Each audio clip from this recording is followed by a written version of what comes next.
Requin à La Réunion, une tragédie moderne, c'est le titre de votre ouvrage. Quand nous lisons votre livre, vous offrez à vos lecteurs finement votre vision de la gestion du risque requin. Est-ce que vous comprenez que cette vision ne soit pas partagée? Oui, je peux comprendre que cette vision ne soit pas partagée, mais ceci dit, ce livre est un document factuel avec 400 références. Et pour beaucoup de gens qui l'ont lu m'ont dit que c'est plutôt neutre. Voilà, je livre froidement le fil des événements et avec les éléments d'éclairage qui permettent de comprendre comment on en est arrivé à fermer la mer et à autant de drames en un laps de temps si court. Votre ouvrage, je l'ai lu, vous livrez effectivement du factuel, vous donnez également vos sentiments. Est-ce que vous respectez les divergences d'opinion? Écoutez, oui, on tente de respecter les divergences d'opinion, mais parfois on a des réactions, vous savez, quand il vient d'avoir un drame, qu'un enfant, qu'une personne se fait dévorer, qu'on a une tristesse immense, on peut avoir des gens qui viennent et qui tiennent des propos malsains, calomnieux, et c'est très difficile de garder son contrôle et de continuer à avancer dans ce climat. Et si vous êtes convaincu, vous personnellement, de l'intérêt de la pêche, certains ne le sont pas, vos contradicteurs méritent-ils du respect?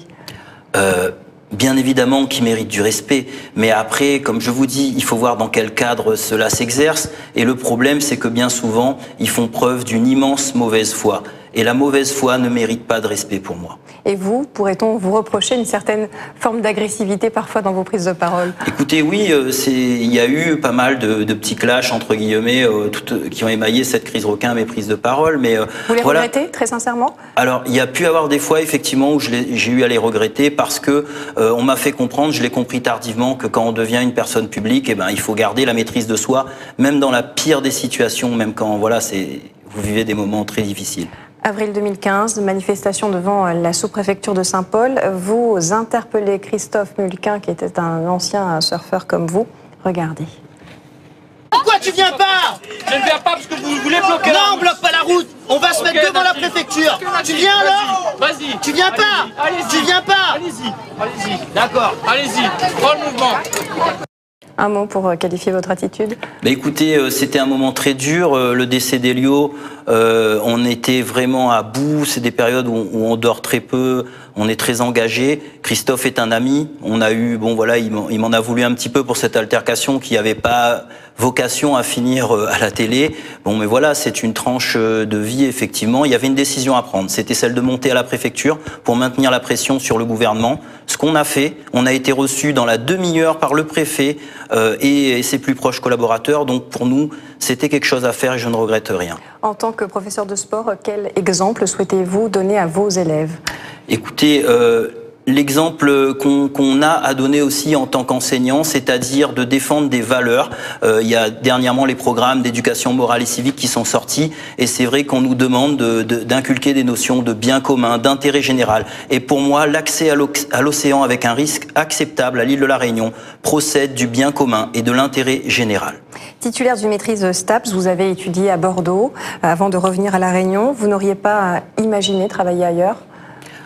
Écoutez, pas forcément au début. Pas forcément au début. Effectivement, j'étais très attaché à revenir à l'île de la Réunion. Mais c'est vrai que je vous cache pas que la crise requin m'a parfois voilà, tellement bouleversé. J'ai vu des réactions tellement dures que voilà, parfois j'ai eu dans la période récente l'envie de partir quelquefois. Ça m'a traversé l'esprit. Et finalement, vous êtes toujours là, défilé. C'était compliqué. On peut pas quitter une île comme ça avec toutes ces attaches. Voilà, c'était plus du projet, mais ça n'a pas abouti. Voilà, c'est pas allé plus loin.